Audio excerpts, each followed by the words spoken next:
राज्य में तैनात केंद्रीय अर्धसैनिक बलों के जवानों की आत्महत्या करने के मामले लगातार सामने आ रहे हैं। बीते 3 वर्षों में राज्य के विभिन्न इलाकों में तैनात केंद्रीय अर्धसैनिक बल के कुल 18 जवानों ने खुद को गोली मारकर या फंदे से लटककर जान दे दी है।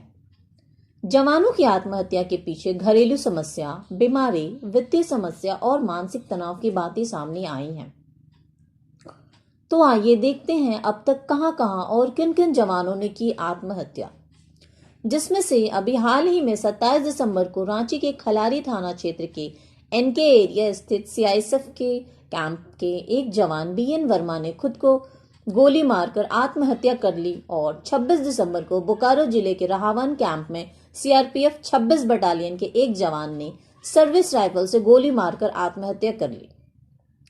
27 नवंबर को गुमला के सिलम में 218 सीआरपीएफ बटालियन कैंप के में तैनात सीआरपीएफ के हवलदार संजय कुमार ने AK-47 से खुद को गोली मारकर जान दे दी थी। 7 अक्टूबर को पलामू जिले में सीआरपीएफ के ही जवान प्रांजल नाथ ने खुद को गोली मारकर आत्महत्या कर ली थी। 19 अगस्त को लोहरदगा जिले में सीआरपीएफ 158 बटालियन के जवान ने खुदकुशी कर ली है। घटना लोहरदगा जिले के सुदूरवर्ती पेशरार थाना क्षेत्र के किकरांग सीआरपीएफ कैंप में हुई थी। 10 जुलाई को पलामू के चियांग की 112 बटालियन में तैनात सीआरपीएफ के एक जवान ने गोली मारकर आत्महत्या कर ली थी। 6 जनवरी को पश्चिमी सिंहभूम चाईबासा के गोइलेकेरा में सीआरपीएफ के जवान ने खुद को गोली मारकर आत्महत्या की थी। 8 अक्टूबर 2022 को लातेहार में सीआरपीएफ के जवान ने खुद को गोली मार ली थी, जिसमें उनकी जान चली गई। 19 सितंबर 2022 को धनबाद में सीआरपीएफ जवान ने छत से कूदकर जान दे दी थी। 27 अगस्त 2022 को पश्चिमी सिंहभूम के चक्रधरपुर में सीआरपीएफ के जवान अजीत पाठक ने खुद को गोली मारकर आत्महत्या कर ली थी।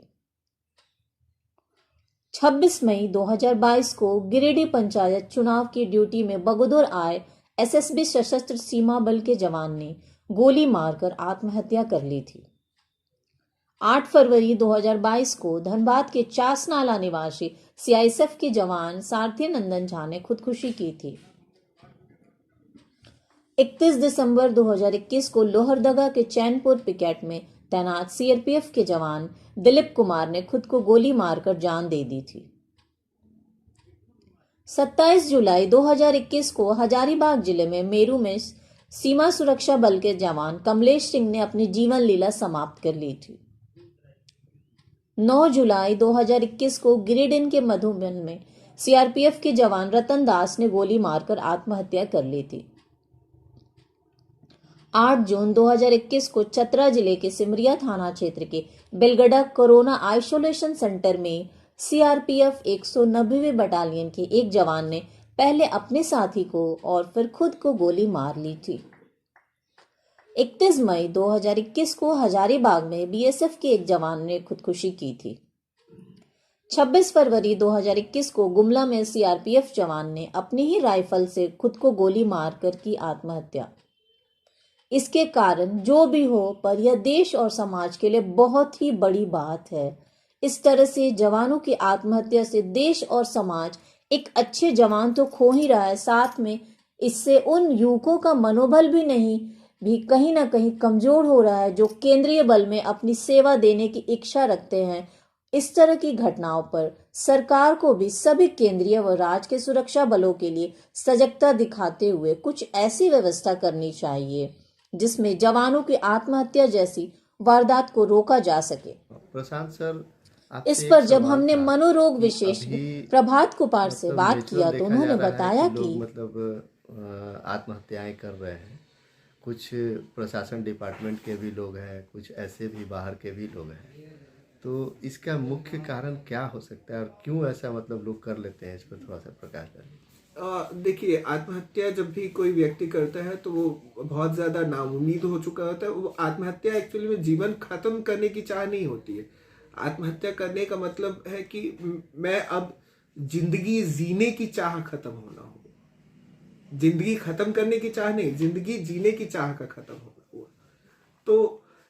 व्यक्ति नाउमीदी के भवन में फंस गया होता है। ऐसा अक्सर हम नोटिस करते हैं समाज में, जो टूटन है, पारिवारिक तनाव जो है, पारिवारिक टूटन है, फिर आर्थिक समस्याएं, ये सारे कारण होते हैं। आत्महत्याओं का बहुत सारे कारण होते हैं, लेकिन प्रमुखता मैं जहाँ तक कहूँगा कि मनोभावों में परिवर्तन आना, अनियमित दिनचर्या का होना, व्यसन का सेवन, मादक पदार्थों का सेवन है, और पारिवारिक टूटन जो है, जो कि आपका सपोर्ट सिस्टम खत्म हो जाता है जिसकी वजह से। तो इन सब चीज़ों का बहुत बड़ा योगदान रहता है कुछ हद तक। जैसे कि अगर हम बात करें, समाज में ऐसी घटनाएं प्रमुख लोगों के द्वारा अगर होती है और उनका बहुत ज़्यादा कवरेज होता है, तो इससे भी लोग प्रभावित होते हैं। जो फिल्में या कोई कई अन्य चीज़ें जो इस तरह का चित्रण करती है, उससे भी लोग प्रभावित होते हैं।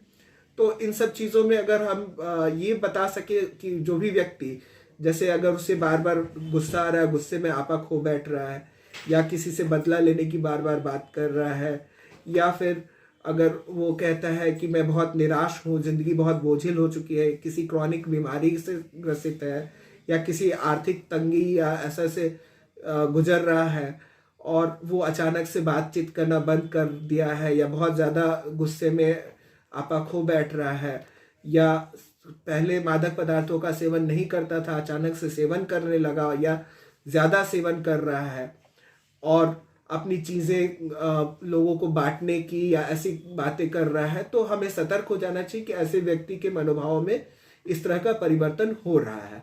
तो ऐसे व्यक्ति तक अगर हम उचित प्रोफेशनल हेल्प पहुंचा सके, तो मुझे लगता है कि ऐसी घटनाएं कम हो जाएंगी। एक खुशी की बात यह है कि केंद्र सरकार और झारखंड सरकार के द्वारा एक helpline number, Telemanas helpline number जारी है, जो कि 24 घंटे 7 दिन काउंसलिंग की सुविधा उस पर उपलब्ध रहती है। 14416 इसका नंबर है। ये नंबर लगभग सभी तक पहुंचाया जाए ताकि प्रोफेशनल हेल्प जल्द से जल्द हम पहुंचा सके, और जो भी जिनको भी ऐसे मनोभाव आ रहे हैं उनको पहचान कर और उसका त्वरित निदान करें।